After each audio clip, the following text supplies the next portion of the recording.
Hello, everyone. I'm a doctor specializing in health and diabetes here in the United States. After years of working closely with patients in their 50s, 60s, and beyond, I've come to realize something powerful. The small choices we make in the evening can have a huge impact on our sleep, on our blood sugar, and on our overall health. Today, I want to talk about a habit that's surprisingly common among older adults, skipping dinner or eating way too early in the evening. On the surface, it might sound like a healthy routine, something we've been told helps digestion or controls weight. But in reality, once we reach a certain age, this habit can quietly backfire. Let me share the story of one of my patients, Helen, 68 years old. She was very disciplined. Dinner was always finished by 5 p.m., no exceptions. She believed eating early would keep her light and help manage her weight. But a few months later, she began waking up at 2 or 3 in the morning, heart racing, soaked in sweat. Her lab results started showing elevated fasting blood sugar. She was creeping toward prediabetes. She sat with me one morning worried and said, "Doctor, I thought I was doing the right thing. I just wanted to stay in shape." I looked at her and gently said, "Helen, sometimes health isn't about trying to control everything. It's about listening. Eating too early sends your body into a long overnight fast. Your insulin drops too low and your stress hormone cortisol kicks in to try to balance your blood sugar. That's what wakes you up. That's what causes insulin resistance to begin creeping in. Imagine your body as a finely tuned clock. When you eat dinner too early, say 5 p.m., you're asking your body to go fuel-free for the next 12 hours or more. But as we age, our insulin sensors aren't as sharp. That's when the body leans more on cortisol to keep things in check. And here's the thing, cortisol isn't just a stress hormone. When it spikes at night, it can raise your heart rate, make you sweat, and jolt you out of sleep. Over time, high nighttime cortisol actually reduces how sensitive your cells are to insulin. That's the beginning of insulin resistance. It's like asking a car to keep running on an empty tank. Your pancreas has to work harder at the worst possible time overnight when your body should be resting and restoring. After that conversation with Helen, I suggested something simple, a small, gentle bedtime snack. Just a little some low-fat cheese, a few almonds, or a spoonful of plain yogurt. Not a full meal, just a tiny energy top-up to help stabilize her blood sugar through the night. And you know what? Within 7 to 10 days, she came back with a different look in her eyes, calmer, more rested. She was sleeping through the night, no more 2 a.m. wake-ups, and her morning blood sugar had dropped significantly. So what can you do if your dinner is very early, say around 5 or 6 p.m., and you often go to bed many hours later? Try adding a light bite before bed. Choose something easy to digest with a bit of protein, no sugar, no starch. And then listen to your body. Are you sleeping more deeply? Waking up clearer, lighter, more refreshed? That might be your body telling you thank you. Now let's talk about another small evening habit with surprisingly big impact: hydration. I want you to imagine this. It's a quiet evening.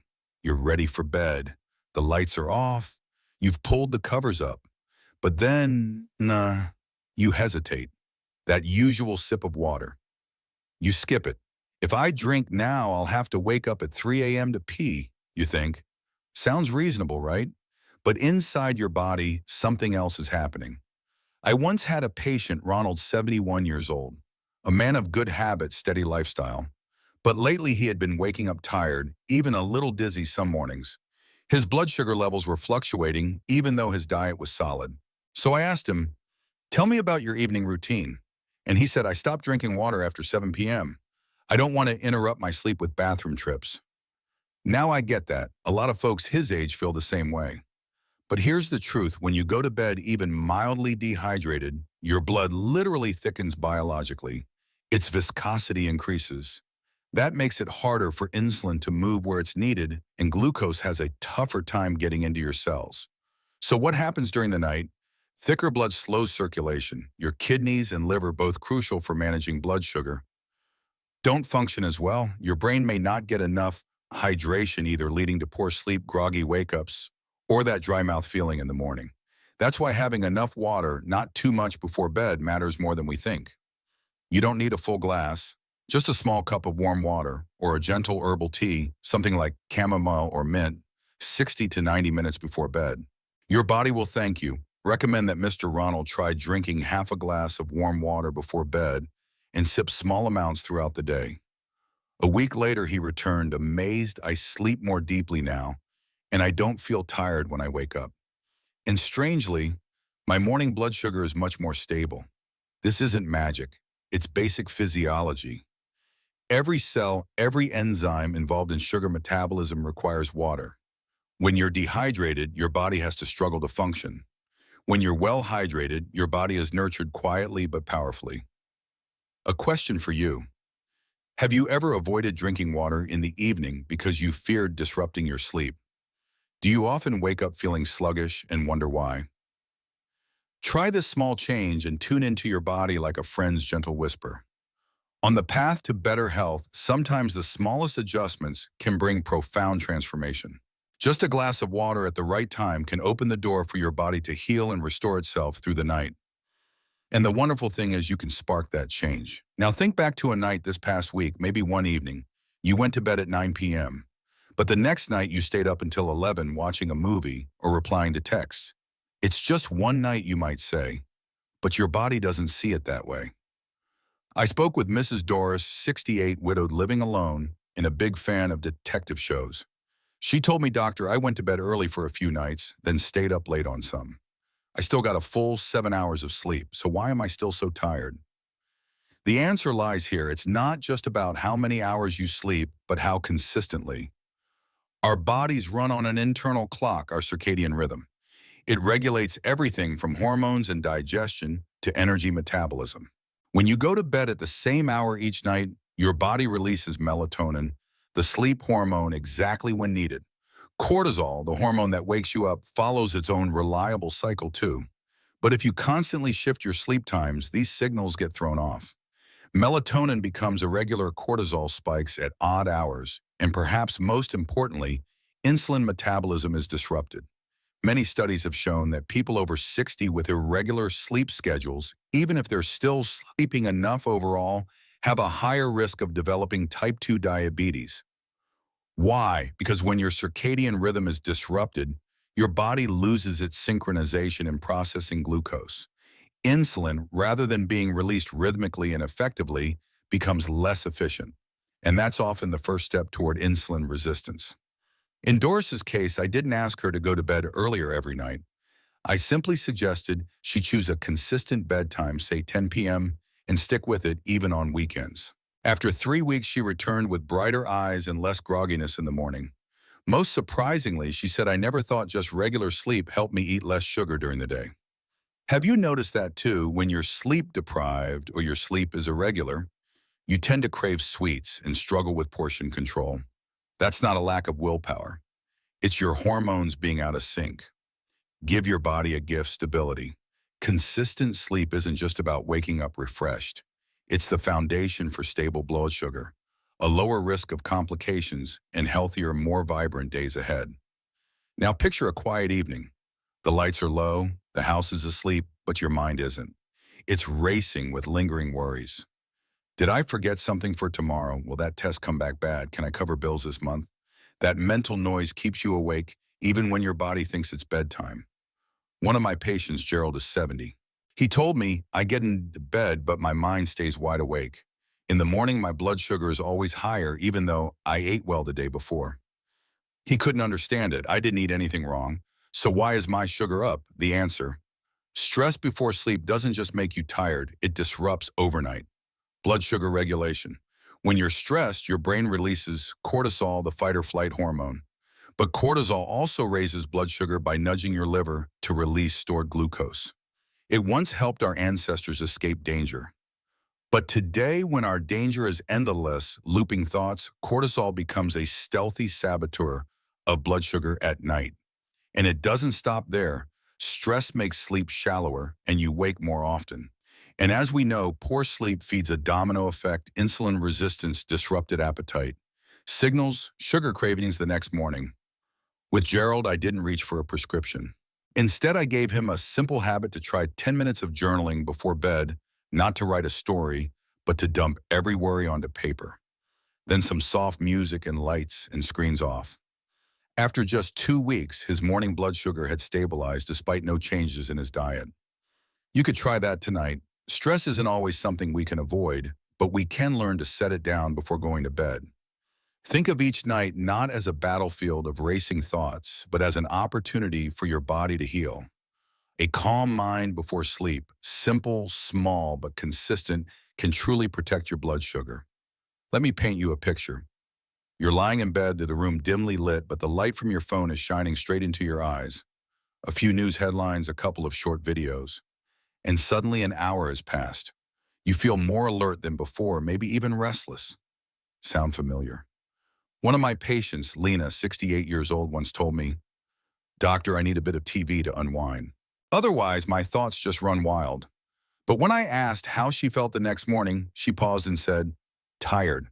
And my blood sugar was higher than usual. The issue wasn't the show, it was the blue light from the screen.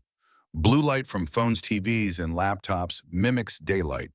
When you expose your eyes to it before bed, your brain gets the message that it's still daytime and delays the production of melatonin. But melatonin isn't just a sleep hormone. It also plays a crucial role in glucose regulation, helping your body process sugar more efficiently overnight. When melatonin is suppressed, your sleep becomes shallow and fragmented. Your body doesn't get the deep rest it needs. Metabolism slows down and you wake up feeling groggy with elevated blood sugar levels even if you barely ate anything the night before. I suggested Lena try a simple turn off all screens at least an hour before bed. Instead, she could read a physical book, listen to soft music, and use warm yellow tone lighting in her bedroom. Just 1 week later, she told me she was sleeping better and her blood glucose readings in the morning had started to calm down. You could try the same tonight. Let the lighting in your room match your body's natural rhythm. Sometimes the thing that disrupts your blood sugar isn't what you eat, it's the light you stare into right before sleep. Now picture this. You've just had a late dinner, maybe a bowl of pasta, a small pastry, or a handful of dried fruit that seems harmless enough. Then you head to bed hoping for a restful night. But instead of peaceful sleep, you toss and turn, wake up mid-sleep, and in the morning you feel drained and your blood sugar is noticeably higher. One of my patients, Paul, 67 years old, told me, "I usually have a small, sweet snack after dinner, just out of habit. But over time, I started sleeping worse and gaining more belly fat."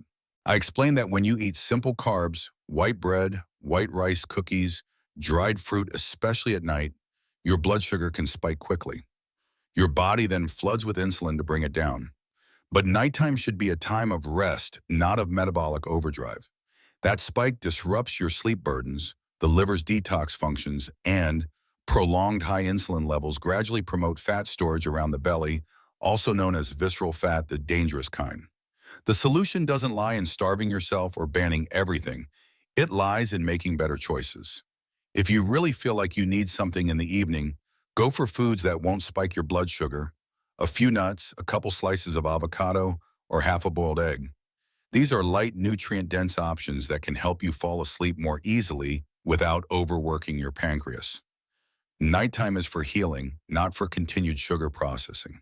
And it's the calmness of your evening, both in timing and in food choices, that nourishes a truly deep restorative sleep.